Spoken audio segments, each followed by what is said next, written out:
Wrestling with Siblings. I'm your host, Araceli, and this is my co-host, Armando.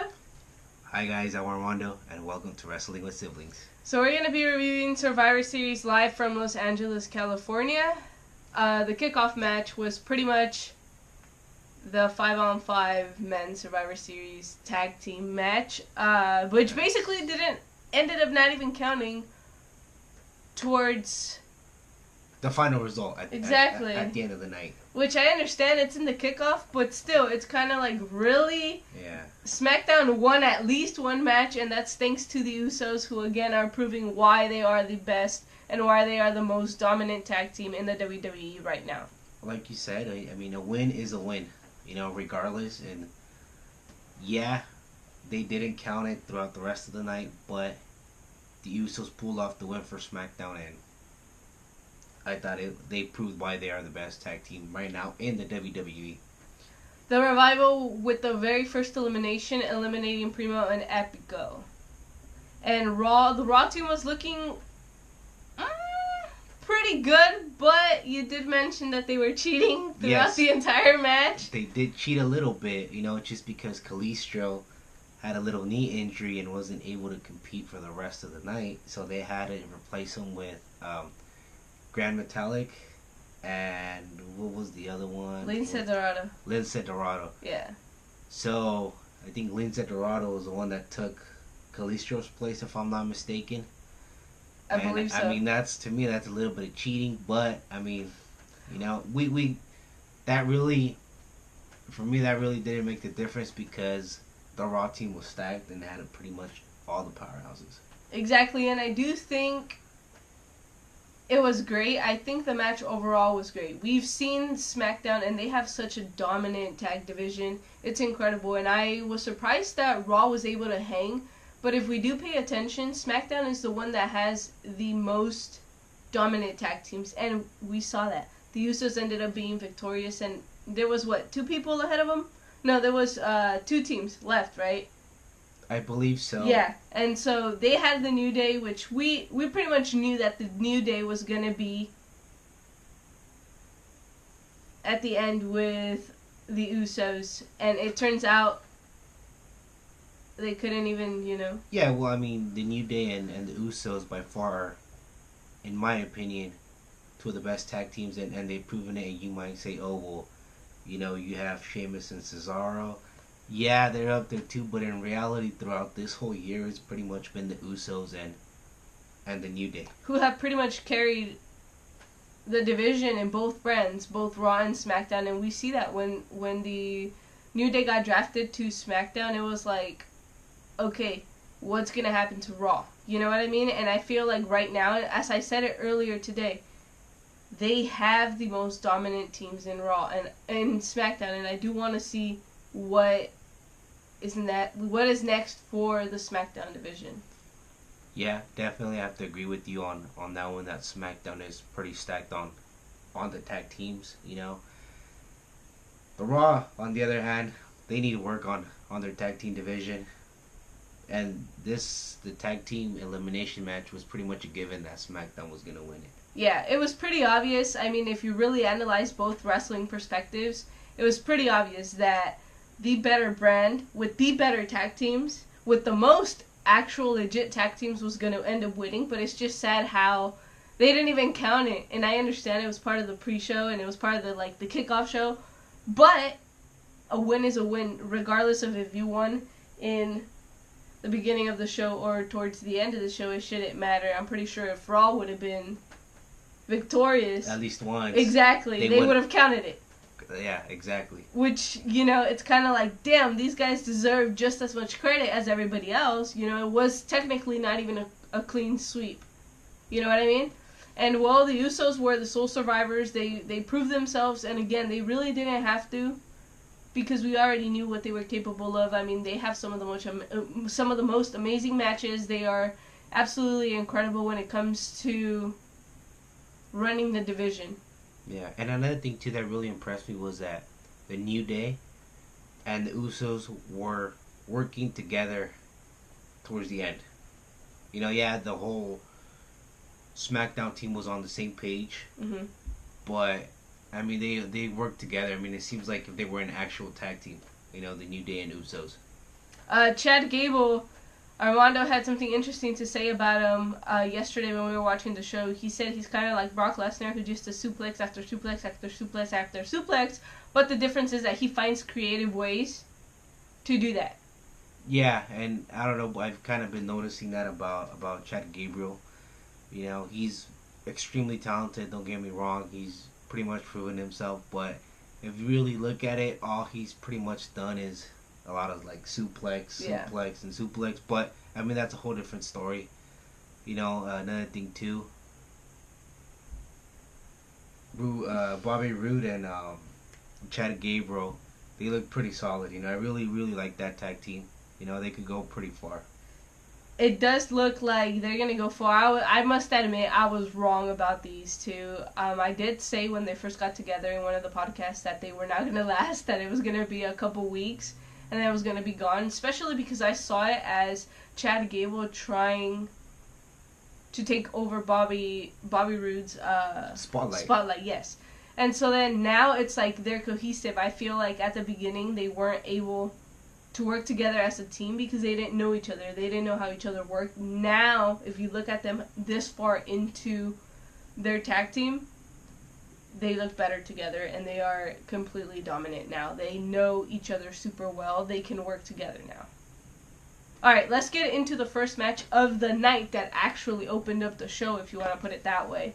The women's 5-on-5 traditional Survivor Series match. It was Raw versus SmackDown. Again, we found out that SmackDown's women's team captain was going to be Naomi. Great pick. I feel like it was fantastic, but I feel like they made her seem super weak. She got eliminated under a minute. She did start off, and it was like, what a great way to have your team captain make their team look strong. She was the very first one eliminated. I feel like she should have at least gone further into the match than getting eliminated at the very, very first second. Yeah. She should have been longer in the match. I didn't see Naomi be the, women's SmackDown team captain. I really didn't expect, like we had mentioned, SmackDown was missing one member, and mm-hmm. I didn't know who it was gonna be, and ended up being Mandy Rose. Mandy Rose, yeah. How do you feel about Mandy Rose actually being part of the team? I know we do know she demanded it a few weeks back, where she was like, "Why is Sonya in it and I'm not part of it?" I feel like she took that to heart, and she really proved herself during this match. She had the most eliminations. She did, and she pretty much wanted the spotlight on her. We saw a point where, Sonya Deville was about to get the pin. Mandy Rose comes into the ring, pushes her aside, and gets the pin. Exactly. So stuff like that is proving and showing that she really wants to be up there to improve herself. And she proved that, just like she said. I mean, she had the most eliminations. She was showing everybody that she was going to be a great asset to the team. And during some point, I do believe it was Corey Graves who said she was the MVP of the SmackDown team. I do believe that, though, because she did have the most eliminations. She held it down super, super well for the SmackDown girls in this match. Yeah, definitely. Even though if we really analyze both teams, the SmackDown and the Raw team, you gotta admit that the Raw team was the one that was pretty strong. Yeah. And that looked more powerful, more solid. If I would have had to pick, I would have gone with the Raw team on this one. With the Raw team. And we did see Raw working pretty well together. We do know that, however, Ruby Riott and Natty did get kicked out of the Survivor Series team. The reason why is they got into an altercation backstage, and they put their hands on each other, and that's something Alexa Bliss was not going to tolerate. She didn't want that as part of her team, so she added Sasha Banks and Bayley. I think that was a great asset, something different to the Raw Women's. Which was smart from Alexa Bliss, because at the end of the day, Ruby Riott and Natty were having, a feud against each other, and they were always fighting. She didn't want that to show in the women's elimination match, and which was pretty smart. I would have done the same thing. I probably would have kicked them out and get my team all as one. And who knows? Maybe if Natty and Ruby would have stayed in the team, it could have cost them the match. because they weren't getting along. And we're going to see that in Raw. This was filmed Monday, by the way. But it's like, she did a fantastic job picking out her team, and I do feel like Sasha and Bayley played a different role, especially because everybody that was supposed to be in Alexa's team, they were all powerhouses. That's not including Sasha Banks and Bayley, and I feel like they gave something different. They were able to equally match SmackDown. However, the SmackDown team did fall short. Carmella using her smartness, the brains, to outsmart Tamina and getting the elimination, but unfortunately that caused her to get eliminated as well. SmackDown came down short. Yep. Asuka, she was the last woman left. It was against her.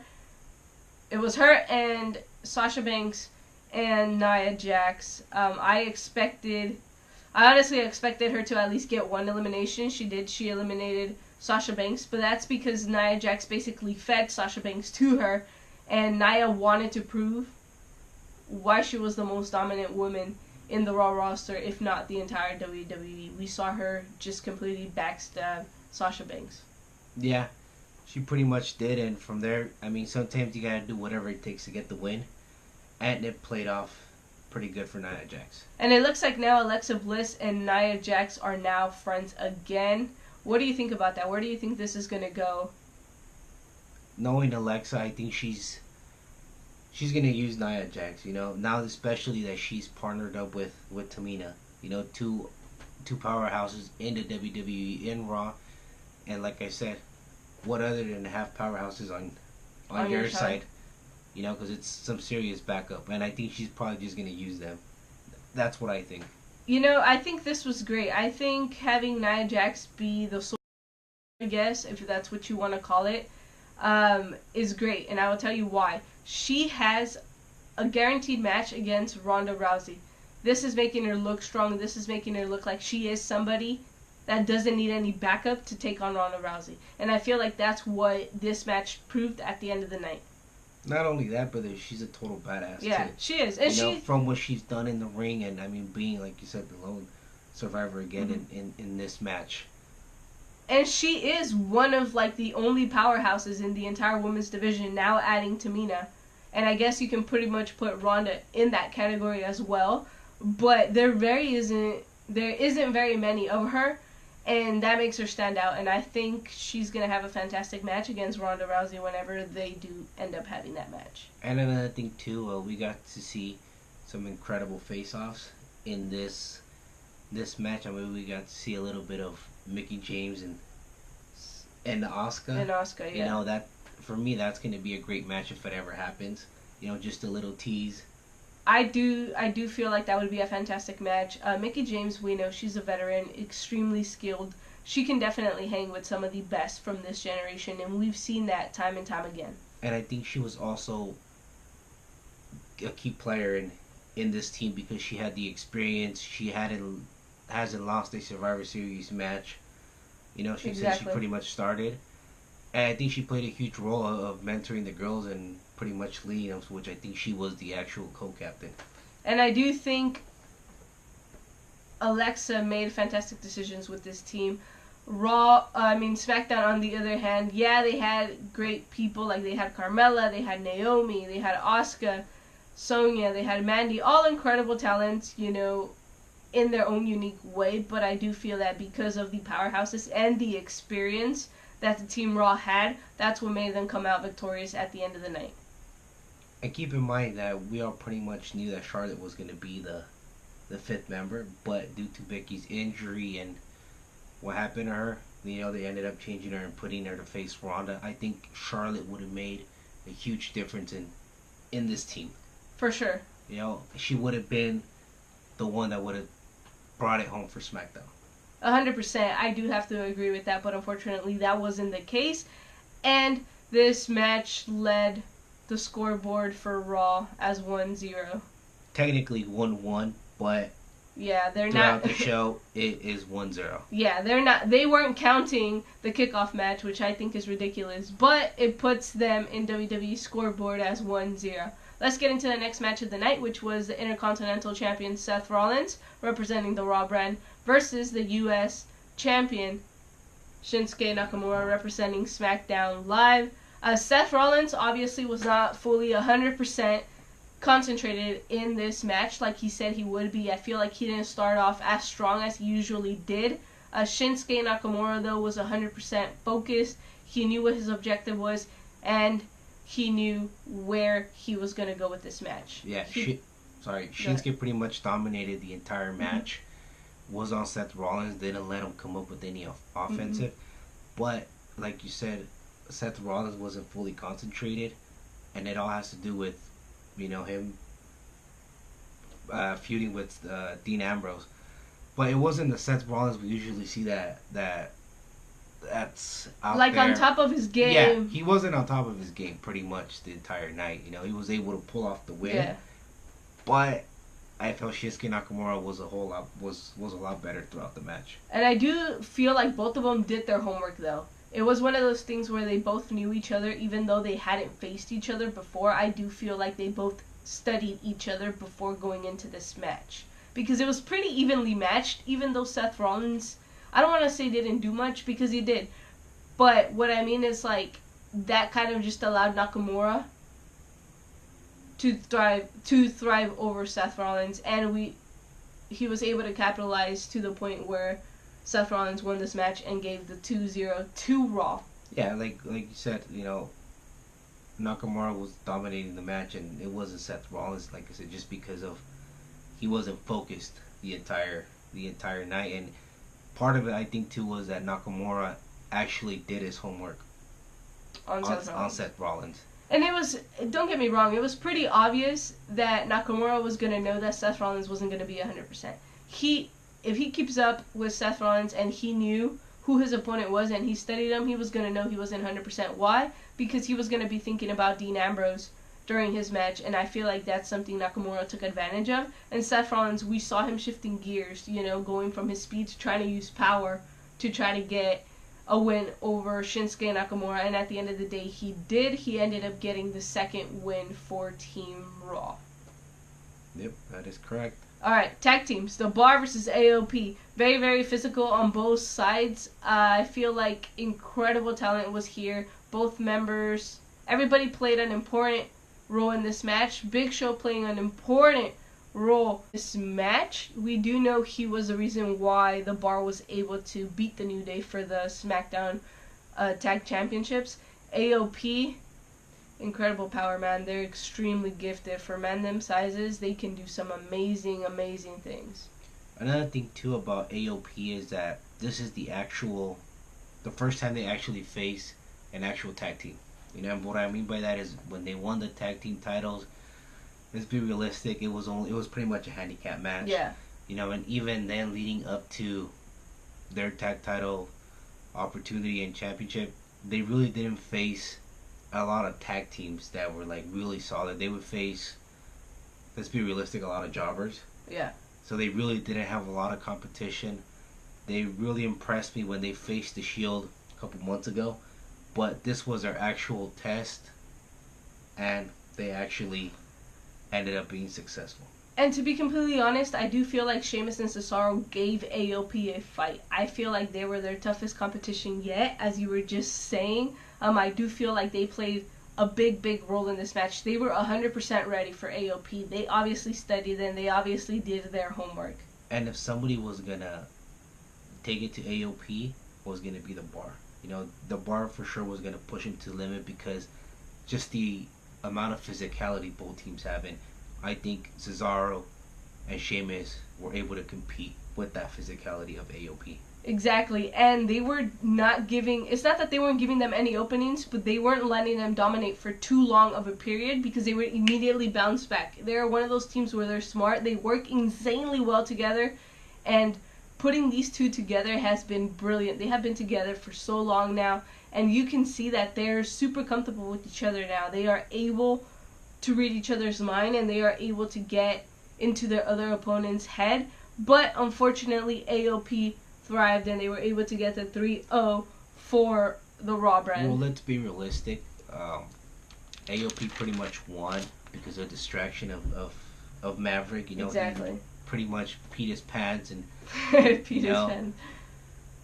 Sheamus and Cesaro were there laughing, and that caused a distraction, and AOP ended up getting the win. So hey, it goes to show you have to be 100% focused. You can't let the little things distract you. And I understand it was super hilarious, to see Maverick pee his pants, but it cost them the match. And I do feel like they did have a chance. They had an opportunity at AOP. And given the distraction, I'm not so sure if AOP would have been victorious, because we've seen the Bar. We've seen how capable they are of doing things, and I do feel like if it wasn't because of that distraction, AOP would have been in really, really big trouble. And especially now that the Bar has the Big Show, that's a completely game changer. Whether it's the numbers game or causing distraction. Exactly. And it's just having someone like Big Show in your corner. Who wouldn't want to have Big Show in their corner? Exactly. He's a complete powerhouse. Yeah. I want him in my team. He's going to help me a lot. I mean, that's brilliant. Adding Big Show to Sheamus and Cesaro was brilliant. Whoever thought about that, props to you, because that was pure genius. And now we've seen them against the New Day, and the odds are even. Alright, let's get into the men's 5-on-5 Survivor Series team. This was the match. I don't want to say most talked about, but it was one of the ones that really had me thinking who was going to win, just because The Miz was the team captain of the SmackDown Survivor Series team, and we all know he's brilliant. He is smart. And I really thought he was going to take SmackDown to the victory, and I was like, if there is any match on this card that is going to get SmackDown at least one victory, it's going to be this match, and unfortunately, I was wrong. And piggyback on about The Miz, Miz has proven to be that leader, not only in this Survivor Series team, but also with other people, especially with the Miztourage. Yes. And with everybody he's had by his side. And if you do notice, the SmackDown team was united. They were a team. They were acting like a family. They all had each other's back. No arguments, no fights, no nothing. Raw, however, they started off pretty wrong, because Braun and McIntyre didn't know who to start. They didn't know who was going to start off their match, and they were basically getting into an argument. And that is a downfall that Raw had, that I knew The Miz was going to try to take advantage of. Why? Because obviously Raw was in a united team. We knew that going into this match. I mean, Braun and McIntyre, we've had them had a short feud, right? And then we've had Finn feud with everybody that was on that team, basically. And it was like, why would you put this team together, even though I understand it's all complete powerhouses? But then when you look at somebody like Finn Balor, he's had feuds with everybody on this team. You couldn't expect them to get along super well, and I thought that was really something that was going to benefit The Miz in this occasion. Definitely, and following back on that, also it was on the Raw side, a whole bunch of egos, like you said. Yeah. Excluding the feuds that they all had between each other, it was mainly an ego battle to see who was going to come out on top between all of them. Exactly, because, Braun, as we know, he wants to be the top guy. I think it's really long overdue for him to get a title shot opportunity, and he hasn't gotten that. Drew McIntyre, he is one of those guys that just the complete full package. You cannot possibly hate that guy. He has everything it takes to be the top star. Dolph Ziggler, always dominating, always giving you a great show. He is out there, and he is for sure going to give you a show. He's going to put on a fantastic match. Same thing with Finn Balor, although I have my opinions about him. I think he should be doing other stuff. I feel like he's just getting pushed around the entire, Raw division. And then you have somebody like Bobby Lashley, who's an extreme dominant powerhouse. Yeah, definitely. And then not only that, but what was at stake for Braun Strowman?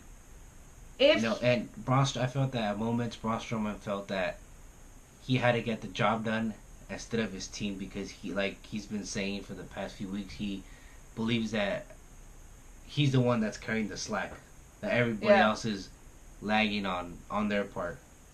And we did know he was very desperate to win, but McIntyre was not allowing him to get into the match. He did not want him to come out as the star. Drew McIntyre wanted to come out of that match as the star, the one with the most eliminations. And Braun, he eliminated 4 people. Am I surprised? No. He's Braun Strowman. He is that powerhouse. He is that person that can do that. And it was smart because everybody on the SmackDown team was trying to keep him as far away from entering the match as they possibly could. And like you said, we saw the entire SmackDown team get together and pretty much put him through the table. I think one of the things that really took down the SmackDown team was Miz throwing Shane into everybody. He was basically wanting everybody to do the coast to coast, right? It's what it's called. Yeah. He wanted Shane to do the coast to coast to everybody that came in, and I feel like that really worn out Shane, especially since he put Braun Strowman through the announce table. I feel like that was Miz's biggest mistake. I feel like if he would have had a fresh Shane McMahon, things could have possibly been different. Definitely, I have to agree with you on that one. He pretty much made a mistake on that one. He pretty much sacrificed Shane McMahon, and the result was that he was the last one out of the team and was already pretty much all worn out. And who did he end up facing? Braun Strowman. And at this point, you can pretty much assume it's going to be a clean sweep. And that's what it ended up being. This match, Raw was able to put the 4 on the Raw side and still 0 for SmackDown. The one that was very, very impressive in this match was, I got to give it to Rey Mysterio. Rey Mysterio was super impressive, was pretty much holding it down for the SmackDown team since the beginning. Obviously, his experience shows. He's been in this type of match before. He knows what to expect, and he wasn't afraid of his competitors. I mean, we saw him go against Drew McIntyre. We saw him go up against Braun Strowman, 2 of the toughest guys in this team. And, yep, props to him. He absolutely did it, and I feel like he was the MVP of the SmackDown team. 2 things. I would have changed a couple people in the SmackDown team. Who would you have changed, and why would you have changed them? Ooh, that's a tough one. I probably would have changed, if anything, Mysterio and Jeff, and I would have replaced them with Rusev and Randy. Yes, but I do feel like their team was pretty well set up the way it was. It was because, like you said, Miz is smart and he had a strategy. But yeah, I think the strategy failed. Yeah, but no, aside from that, if you really look at it, the SmackDown powerhouse was Samoa Joe. And then they had the high flyer in Rey Mysterio. And then they had, somebody like, I guess you can pretty much match Dolph Ziggler and Shane McMahon in the same category if you want. And then you had, like, The Miz, and then you had, is that it, right? Yeah.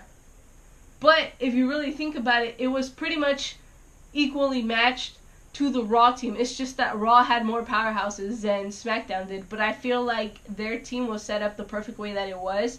But I feel like WWE made a huge mistake in having Samoa Joe be the first one to be eliminated. Would he have lasted longer in that match? Outcomes could have possibly been different.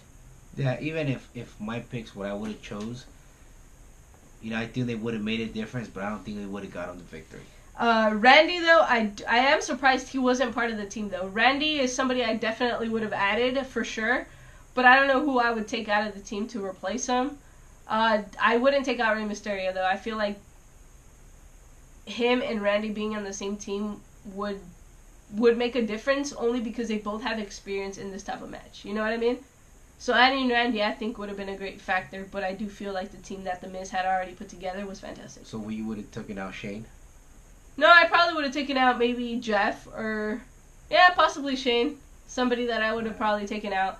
But I would have for sure want Randy on that team just because he has experience. He's been in this type of match before. Same thing with Rey Mysterio. You want that experience there. Alright, let's get into probably the most anticipated match of the night. This was my favorite match. I don't know about you, but we'll get into that at the end of the show. We'll say which one was our favorite matches. Charlotte Flair versus Ronda Rousey.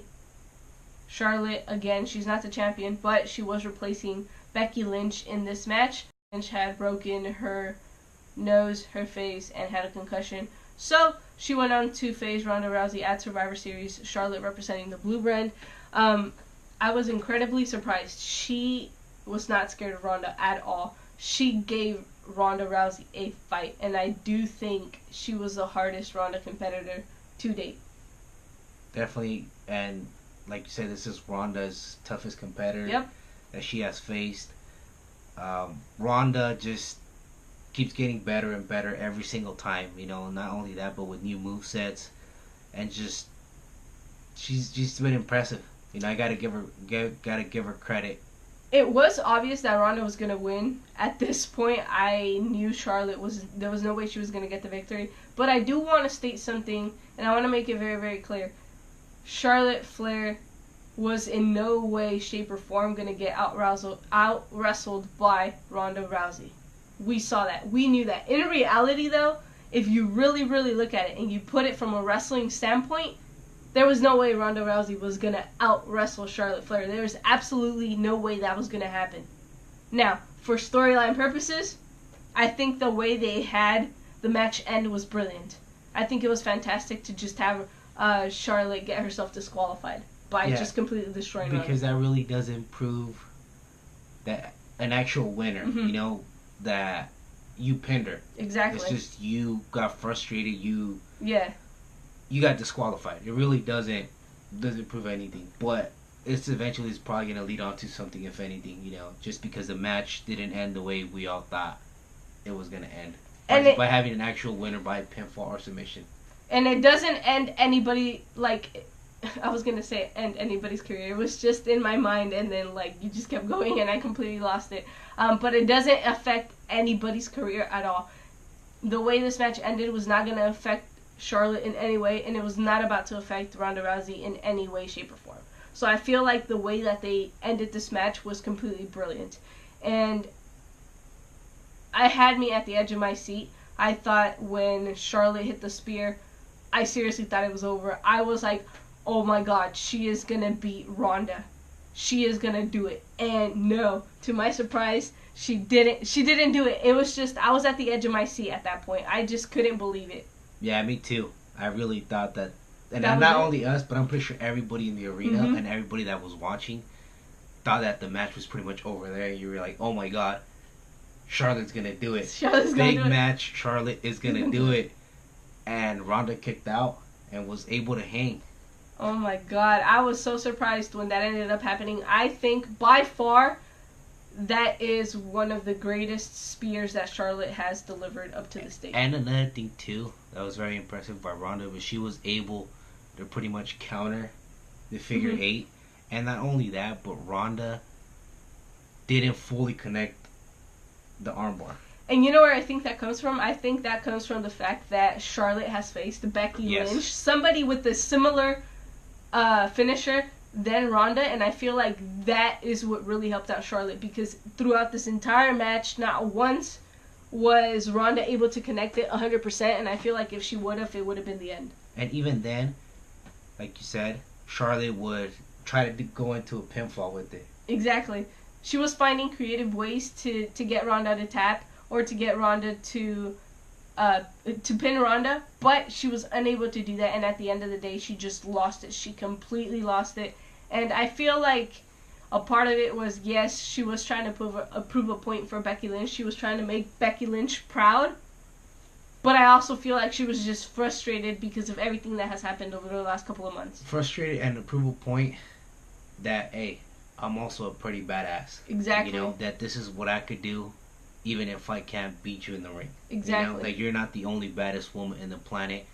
We, the WWE women, are badasses too. Exactly, and she completely proved the point, not just for herself, not just for Becky Lynch, but I do feel like for everybody else. This was a fantastic match.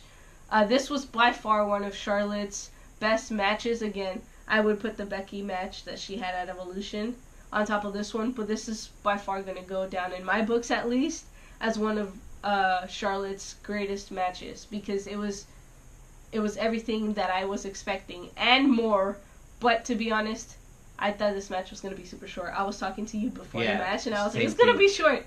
Like, there's no way this match is going to be this long, and they fought for about 30 minutes. Yeah, we had the same idea. We were discussing it. We're like, it's gonna be a very very short match, and surprisingly not. And it was pretty good. Another thing too that was very impressive was even though Ronda took a beating, she was able to walk out on her own 2 feet and proving again why she is a total badass. Exactly. You know, 'cause if it would have been anybody else, they probably would have left on a stretcher or they would have left with some help from the referees. Exactly. But she walked out on her own 2 feet and with her head held up high. And I think that's also pride from Ronda Rousey being the Raw Women's Champion. She wanted to set an example. She wanted to show you just keep going, you know, even after the hardest fought battle. Sorry. But yeah, fantastic match. I absolutely loved it. This was my match of the night. And then Charlotte Flair, great replacement for Becky Lynch. She delivered. You know, if it would have been Becky, I think it would have been a little bit better just because of all the tense build-up that they had. But hey, you couldn't go wrong with Charlotte Flair. But now, serious question, Armando. What do you think happens now? Because what I had predicted was Charlotte goes on to win the Royal Rumble and then goes on to face Ronda Rousey at WrestleMania, right? But now you have Becky Lynch in this entire picture. Why? Because she's built this feud basically from the bottom up to get to where it is now, to not even get to face Ronda at Survivor Series, and we're pretty much owed the match. You know it's going to happen down the line. The problem is how, when. How do you see this happening? Or what do you see going forward for all three of these women? Because we do know Ronda Rousey is going to end up facing Nia Jax. Yeah, definitely. And I'll tell you this.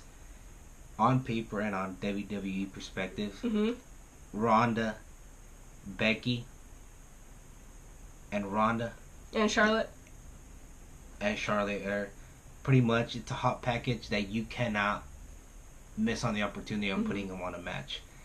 And in my opinion, it'll be great if they put them in a triple threat. But I would also like to see Becky and Ronda. I mean, I don't see any other way of Becky facing Ronda unless it's a triple threat match between all three of them. That some way happens. But like I said, it's too hot of a feud for WWE to pass out the opportunity. And I think that it'll be smart on their part, if they put them together. I don't know how, but they should put them together because, like I said, it's just what Becky and Ronda did for this feud. The build-up was amazing, and you had everybody on the edge of the seat, and it's something that you want to see. Exactly, and you can't just let it go. You can't just be like, alright, well, it ended up not happening, moving along, and never talk about it again. No, it's bound to happen. It has to happen. And like you said, this is too much of a big feud for them to miss out on.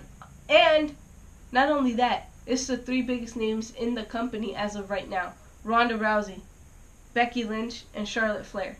Especially with Becky right now, because she is hot with what she's doing right now. You know, just the way she turned heel, the pop she's getting from everybody, and the way she came out and pretty much challenged the entire Raw roster like a badass too. But like, let's keep in mind, she wasn't even a part of the match. Technically, she was, right? But Charlotte came out, Ronda came out, and you still had the Becky chance, and it was like, wow, people really love her. And that's where I'm going at. That it's too hot of a feud. It's too good that you can't pass out the opportunity on having all three of them in the same match. Hopefully, it happens sometime down the road, but it has to happen. And it has to happen soon because it's not something you can just leave it for later. It has to happen now because, like you said, Becky has the hottest feuds right now, and she is the hottest WWE superstar, getting the most pops, and she's probably selling the most merchandise as of right now. So if there's any opportunity to do this, it's now. And or soon, before Becky loses the momentum that she already has. So WWE has to find a way how to do this, and that's pretty much the question and the answer, because as you know, you have two of them in SmackDown and one on Raw. So if you really do the math there, you have only one of them could face Ronda. Exactly. But in my opinion, I would like to see him in a triple threat, like I said. And we do know that Charlotte versus Ronda isn't over yet because they've both been calling each other out on social media. If you haven't seen it, you can, hunt down their social medias and see it. But I don't see this as the end. And obviously, Ronda, when she walked out, said this isn't over, which tells you there's going to be a second chapter to this feud, whether it's with Becky Lynch or individually, there is going to be a second part. And like you said earlier, the Becky chants during the match, so somehow Becky has to get involved in this. Exactly. I don't see it happening any other way. I think a triple threat would be perfect. I feel like it would steal the show completely. No matter where you put it, it's going to steal the show because you have three incredible talents, three of the biggest company names in the same match. And there's nothing that's going to sell more than that match right there. That's it. It's gold. It's absolutely golden. We saw it with Becky and Charlotte. Add Ronda to the mix. Yeah. It's going to take it to a completely new level. 100%. It will, and hopefully it happens, and we'll just see how. This is the biggest challenge is how is it going to happen just because of that brands. Exactly. Two different brands. Exactly. On two different shows, basically. Yeah. All right, let's get into WWE Champion Daniel Bryan versus the Universal Champion Brock Lesnar. Daniel Bryan, I guess, was scared of facing Brock Lesnar, or he was playing mind games because he was basically just running around the ring for a good 2 to 3 minutes, and I was just like, come on, we gotta get this match started. But we knew that once it got started, it was gonna be suplex after suplex after suplex after suplex. Definitely, I feel that it was just mind games from the beginning from Daniel Bryan. He had a plan up his sleeve the whole time, and he was just pretty much waiting for that opportunity and for Brock Lesnar to make a mistake. And he got his opportunity because he low-blowed Brock Lesnar. We saw that was the way he won the WWE Championship from AJ Styles. He gave him a low blow, and he almost took him out. Like, he was super close. He definitely gave him a fight, I'll tell you that. And he was close to defeating Brock Lesnar. I feel like if he would have pushed a little harder, he could have possibly done it, but I feel like Daniel Bryan was going to have to get super, super, super creative in order to be able to defeat Brock Lesnar, because defeating him is not an easy task. You have to get creative. You have to tire him out. You have to pull out something new in order to be able to do that. And I think also a lot of it was that the crowd wasn't reacting to this match as much, because if you really think about it, Brock Lesnar versus Daniel Bryan, but not only that, it's just that Daniel Bryan had a neck injury. Exactly. And everybody knows how aggressive Brock Lesnar is, how powerful and how damaging those suplexes are. So I think that everybody was more concerned about Daniel Bryan's health and career than the actual match. Exactly. And I was concerned, like, if you saw, what was it, the very first suplex that he did? I think if you see the first suplex, you see when he threw him, you kind of see, like, that Daniel Bryan didn't land properly. Land properly. But yet again, if you actually sit through the match, and like I said, Daniel Bryan looks like he had a plan up his sleeve. It looks like he was pretty much playing possum against Brock Lesnar. I don't think it was playing possum, because as we've seen it before, it's happened where the suplex tire you out because it takes so much out of you. It takes out so much adrenaline, and it tires you out. And I don't feel he was playing possum, but I do feel like he was waiting for the perfect opportunity to be able to low blow him, to be able to take advantage, and to be able to go forward into this match. But he came out pretty short, and it's going to be very interesting to see on Tuesday what happens next. We do know he's heel now. It's pretty awkward because, as far as I know, Brock Lesnar is a heel, and now Daniel Bryan is a heel. But Brock Lesnar obviously playing the face in this match. And another thing too, we're not used to seeing Daniel Bryan as a bad guy. As a bad guy. Yeah. And not only that, but he's willing to go and do whatever it takes to get that win. Exactly. And he proved it against Brock Lesnar. He proved it against AJ. This is a different Daniel Bryan than what we're used to. And at the very beginning of the match, you can see Brock Lesnar wasn't giving any opportunities to Daniel Bryan, not one. And he was dragging him around, basically just doing whatever he wanted, sweeping the floor with him, basically, because he would grab him and just suplex him again, and suplex him again until he thought it was over. At one point, I did think that Brock Lesnar was gonna tap out.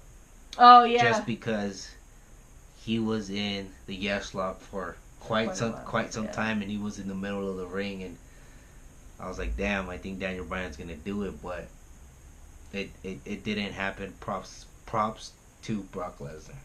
And props to Daniel Bryan for being able to hang with somebody like the Beast, Brock Lesnar. We know that's not easy, and we know not every person can give Brock a fight. Yeah, and in this match, the difference was Brock Lesnar's power. Exactly. Alright, that's all we have for you guys on this Survivor Series episode. By the way, we do hit 1 year on YouTube starting on Wednesday, which is probably when we're going to drop our next video, so stay tuned for that one. Remember to like, comment, share, and subscribe. Let everybody know to become a sibling today. Subscribe to our channel. Let everybody know, okay? Because Wrestling with Siblings is now out here doing this weekly. And again, thank you guys for all your love, your support. And we really appreciate it. And for those of you that do not know what WWS stands for, Armando, what does WWS stand for? Wrestling with Siblings. Join us next week on Wrestling with Siblings. Thank you guys.